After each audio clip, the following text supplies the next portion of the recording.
في هذه الفقرة زكريا اليعقوبي رئيس قسم الموارد الهيدروفلاحية بوزارة الفلاحة والصيد البحري. مرحبا بك سي اليعقوبي. Zakaria Yacoubi, bonjour.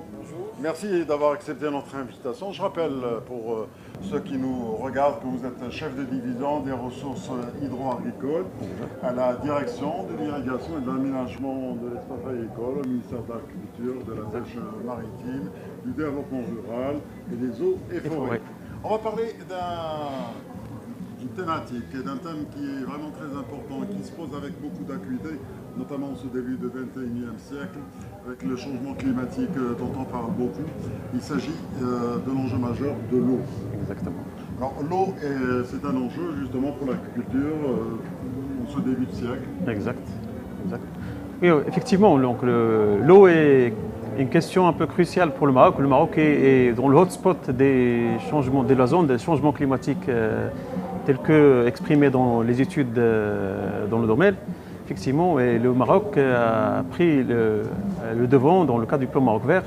Donc il s'est attelé depuis le lancement du plan Maroc Vert à déployer, à mettre en œuvre une politique audacieuse et ambitieuse de rationalisation et de valorisation des ressources en eau à travers 3 chantiers ou 3 programmes structurants qui visent à développer sur de nouvelles terres, sur à peu près 160 000 hectares à partir de nouveaux barrages qui sont aménagés ou en cours d'aménagement, à moderniser l'irrigation et à faire des économies d'eau sur à peu près 550 000 hectares, à peu près un demi-million d'hectares additionnels en irrigation moderne, localisée, pour faire des économies d'eau de près de 1,4 milliard de mètres cubes. Et sur le plan institutionnel, donc, il a lancé une politique de réforme en termes de financement, de construction et de gestion de l'irrigation à travers un programme de partenariat public-privé en irrigation. Et nous commençons à devenir une référence à l'international dans ce domaine. D'ailleurs, notre expertise à savoir-faire marocain est demandée notamment sur le plan africain. Exact, africain, même région MENA et en dehors de la région MENA. Effectivement, le Maroc aujourd'hui se distingue d'abord historiquement, on s'est distingué par notre politique des barrages et politique d'irrigation, les années 50, les années 60. Donc, pour atteindre le million d'hectares, la politique des barrages lancée par Feu Sa Majesté, Hassan II, et politique du million d'hectares exactement. Et maintenant avec le plan Maroc Vert, donc la relance, l'idée, c'est justement d'aller plus dans la maîtrise, la rationalisation et de la valorisation de l'eau. Et aujourd'hui, on peut en parler tout à l'heure des acquis et des résultats atteints jusqu'à maintenant. Justement, où on en est aujourd'hui? Effectivement, donc depuis le lancement du plan Maroc Vert, donc les chantiers que nous avons lancés, les principaux chantiers que nous avons lancés, donc ils se déclinent en 3 programmes que j'ai cités tout à l'heure. Il y a d'abord tout ce qui est modernisation de l'irrigation. Donc nous avons aujourd'hui atteint 550 000 hectares d'irrigation localisée, du goutte à goutte, qui constitue à peu près 33 à 34% de la superficie totale irriguée au niveau national. Et nous ambitionnons, fin de cette année, Inch'Allah, d'étendre l'irrigation, d'atteindre à peu près 590 000 hectares en irrigation localisée, ce qui constituerait à peu près 37% de notre superficie sous irrigation à l'échelle nationale. نتكلموا بلغة الفلاح يعني في إطار الفقرة ديالنا اللي هي خدمة الفلاح. أشنو هي أهم الخدمات اللي كتحاولوا أنكم توفروها للفلاحين في إطار الاقتصاد الماء؟ طبعا هذه البرامج كلها في خدمة الفلاح. نبداو البرنامج الوطني الأول، البرنامج الوطني للاقتصاد في مياه الري اللي هو كيعتمد بالأساس عصرنة الري، سواء منها شبكات الري العمومية سكون ابل لي ريزو كوليكتيف. دونك الخطاب المغرب الخضر يقوم بمجهودات مهمة. تقريبا إلا قدرنا نهضروا على التكلفة المالية ديال هذه البرامج كلها تقريبا ما تناهز 60 مليار درهم في افق البرامج كلها. اذا كاين عصرنه شبكات الري العموميه، هذا هو البرومي شونتي.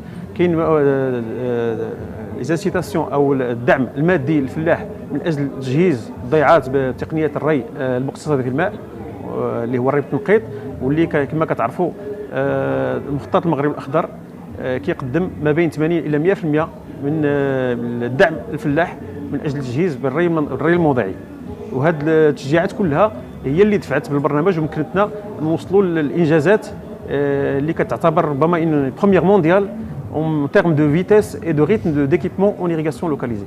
بالاضافه طبعا بالمواكبه كل ما هو تاطير الفلاحين من اجل ترشيد استعمال الماء و valoriser au mieux la production من خلال ادخال زراعات جديده مقتصده في الماء وذات قيمه مضافه عاليه. اذا كاين مواكبه الفلاح خصوصا عن طريق حاليا ما يسمى المكتب الوطني الارشاد الفلاحي. Alors justement, c'est Yacoubi, vous venez de le dire à l'instant, il y a eu donc des efforts qui sont faits avec le plan Maroc Vert, il faut justement rationaliser l'eau. On va parler du goutte à goutte que l'on voit un peu partout aujourd'hui. Est-ce que les jeunes agriculteurs, et notamment les flahs, le plus simple flahs, on l'a formé justement à ces techniques? Alors justement, le goutte à goutte a transformé le paysage de l'irrigation au Maroc. Donc il y a l'agriculteur, le fils d'agriculteur, mais il y a aussi l'entreprise, le PME. On est parti juste avant le plan Maroc Vert d'une cinquantaine à une soixantaine d'entreprises qui opèrent un peu dans le domaine. Aujourd'hui, on a plus de 1000 entreprises structurées qui, bien sûr, basées sur les jeunes, principalement des jeunes, et des jeunes lauréats, parce que c'est justement ces sociétés qui sont chargées de la conception, des études de réalisation et de l'installation des projets d'irrigation localisés. Donc il y a d'un côté le flah et le fils d'agriculteur. On voit beaucoup le passage de flambeau de l'agriculteur ancien vers son fils qui commence à investir, parce que le goutte à goutte c'est un système de production, c'est pas uniquement une technique d'irrigation, parce qu'on a dans les projets qu'on est en train de déployer, on est en train de révolutionner un peu le mode d'exploitation des terres agricoles irriguées. Même dans les surfaces irriguées, on était principalement sur des cultures annuelles, parfois à faible ou à moyenne valeur ajoutée. On est en train de reconvertir carrément le système de production vers des cultures à très haute valeur ajoutée et qui est très demandeur en investissement et très demandeur en encadrement. Donc on assiste à un renforcement de l'encadrement de l'exploitation agricole, un encadrement de l'entreprise agricole. Donc, comme je vous ai dit, il y a un développement spectaculaire dans l'entreprise qui opère et qui sont aujourd'hui organisées. C'est une première aussi en fédération nationale, la FMAPI, Fédération marocaine des professionnels de l'irrigation. Et aujourd'hui, on a, comme j'ai dit tout à l'heure, plus de 1000 entreprises structurées, organisées qui opèrent dans le domaine. Alors, combien on économise d'eau en utilisant justement le goutte à goutte par rapport à l'irrigation traditionnelle? Alors, les chiffres classiques, l'irrigation localisée permet jusqu'à 40 voire 50% par rapport au système traditionnel. Donc nous estimons que depuis les efforts que nous avons menés jusqu'à maintenant, nous sommes autour de 1,6 milliard de mètres cubes d'eau économisés et revalorisés en agriculture grâce justement à ce changement de mode de pratique de l'irrigation. Rectifiez-moi, rectifiez-moi. Le goutte à goutte permet également de faire passer les fertilisants. Exact. Donc il y a une mode de perte. Exactement. On est gagnant sur tous les intrants, pas uniquement l'eau, mais justement dans les cultures intensives, le fertilisant coûte beaucoup plus cher que l'eau. Quoi qu'il est disponible, mais il est plus cher. Donc une des économies recherchées à travers justement ce système de production, c'est faire des économies, c'est d'abord d'optimiser l'utilisation des intrants et de rationaliser leur utilisation. كاينين مناطق اللي الشفره المائيه ديالهم تضرات اما بسبب استهلاك العشوائي الغير الممنهج من طرف الفلاح واللي اكيد رجعت عليه بطريقه عكسيه وسلبيه. هنا كيجي الدور ديالكم، كيفاش تدخلتوا باش ترفعوا ذاك الضرر؟ طبعا استغلال على الصعيد العالمي، استغلال خصوص المياه الجوفيه احيانا، لان بما ان احنا في منطقه اللي كتعرف تقلبات مناخيه كثيره، فالفرشات المائيه حتى هي كتقدر تعرف تقلب في سنوات ربما اللي يكون فيها نقص في الموارد المائيه، ربما الفرشه المائيه كتقدر تعاني. بالنسبه للفرشات المائيه اللي ربما عليها ضغط كثير، ومع الاسف هي المناطق اللي كتعرف اللي عندها ان فوق بوتونسيال، اللي عندها امكانيه فلاحيه مهمه جدا. الا خدينا مثلا الفرشات ديال شتوكا، الفرشات ديال سايس، عندنا مشاريع مهيكله ربما تحدث عليها الصحافه سابقا. وزاره الفلاحه اطلقت مشاريع انوفونت en termes de technique, technologie et institutionnelle. درنا كاين مشروع اللي هو تحلية ماء البحر بالنسبة لمنطقة الشوكة de Salmon d'eau de mer exactement. Donc c'est une première station mutualisée au niveau mondial ما بين l'eau potable et l'irrigation اللي غتمكن justement من انقاذ او la sauvegarde de l'irrigation dont la plaine de Chouka a très fort potentiel d'exportation. Donc c'est ربما un premier levier. Donc c'est la mobilisation des ressources additionnelles. الدور الثاني اللي كنقوموا به وبالتنسيق مع وزاره الماء مع الكتاب العام المكلف بالماء هو كل ما هو ce qu'on appelle les contrats de nappe pour réglementer les prélèvements d'eau à partir des nappes. Donc on est en train de بالنسبه للمنطقه ديال الشوكه راه كاين ديكري دو sauvegarde ديال ناب الشوكه اللي غادي يمكننا باش نعقلوا استعمال الماء من المياه الجوفيه والتكميه التكميله غادي يجي من خلال المشروع ديال تحليه مياه البحر. خصوصا مع التساقطات ديال هذه السنه اللي كانت تساقطات مهمه، اكيد كان عندها دور ايجابي بالنسبه للفلاح وحتى سهلت عليكم انتم الدور المأموريه. الحمد لله. طبعا بدايه السنه ما كانش فابوغابل، ولكن الحمد لله ابتداء من شهر 12 بدايه شهر يناير الامور تغيرت. حاليا اليوم تقريبا نسبه ملء السدود تقريبا واحد 67%، السدود الفلاحيه 67% من نسبه الملء. تقريبا جميع الاحواض في وضعيه مريحه باستثناء حوض او اثنين. كاين السد اللي ربما مازال كيعرف تاخر من ناحيه ديال نسبه الملء هو سد المسيره تقريبا 23% اليوم. نسبه الملء هو ماشي نقصد، ولكن يعني السد تقريبا 620 مليون متر مكعب هي حقينه السد حاليا على تقريبا 2 مليار و300. باقي السدود الفلاحيه تقريبا كلها اقل ما كاين هو تقريبا 38% نسبه الملح. الحمد لله راه مرينا من واحد الوضعيه اللي ربما كانت حرجه بعض المناطق خصوصا من منطقه الشرق. حاليا الوضعيه ديال السدود مريحه الى جيده. الى خدينا بعد السدود في الشمال راه نسبه الملح كتوصل 100%. الحمد لله. بالنسبه للمياه الجوفيه ولا حتى المياه السطحيه الوضعيه هذا العام السنه ان شاء الله مريحه بعض الاستثناءات اللي تقريبا عندنا برامج غابخوشي مع الفلاحين. كاين تحسيس الفلاحين من اجل عقلنه البلونطاسيون ديال لي كولتور à haute valeur ajoutée. Voilà. Alors justement, vous parlez des cultures à haute valeur ajoutée. Est-ce qu'elles consomment beaucoup d'eau et comment ils vont faire pour qu'on ait ces plantations, qu'on ait ces cultures à haute valeur ajoutée, mais également en économisant l'eau, bien sûr? Alors, cultures qui consomment d'eau, en général, les cultures que nous sommes en train de pratiquer au Maroc, ils tournent autour, s'ils sont bien gérés, en goutte à goutte, ils consomment entre 3000, je dirais 5000 mètres cubes hectares. Donc il n'y a pas des cultures très consommatrices d'eau. Le goutte à goutte n'est pas utilisé pour la culture des betteraves? Non, il est aujourd'hui, au contraire, on commence à être introduit par les betteraves et on donne d'excellents résultats en termes d'économie d'eau, mais surtout en termes de qualité et de quantité de production. Donc on peut visiter les expériences sur le Tadla, sur les Doukala, où les exploits réalisés ces dernières années avec le goutte à goutte, donc ils témoignent de cette situation. Et les fruits rouges qui aujourd'hui sont en pleine expansion?